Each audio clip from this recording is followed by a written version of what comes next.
Mapo tofu is a favorite dish among many friends when dining out, but replicating the same flavors at home can be challenging. Today, let me share with you a simple home-style recipe for making delicious mapo tofu.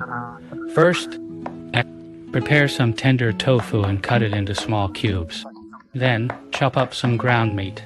Finally, chop about a dozen fermented black beans and gather a spoonful of Pixian doubanjiang, along with some scallions, ginger, and garlic. Begin by boiling water in a pot and adding a pinch of salt. Once the water is boiling, blanch the tofu for a brief moment. After a second boil, blanch the tofu for another minute.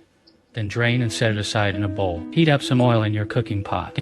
Then slowly stir-fry the ground meat over medium-low heat, allowing it to become fragrant and cooked through. Add the doubanjiang and fermented black beans, continuing to stir-fry until the mixture becomes aromatic and the oil turns a deep red color. Next, toss in the scallions and ginger, stirring until fragrant. Sprinkle in a splash of cooking wine and continue to stir-fry over high heat. Then, add some hot water to the pot before gently placing the tofu inside.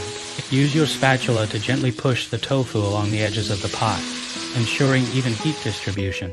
For those who love a spicy kick, you can also add some chili powder at this stage. Let the pot simmer on low heat for 5 minutes, allowing the tofu to fully absorb the flavors. Once the tofu is well marinated, it's time to thicken the sauce.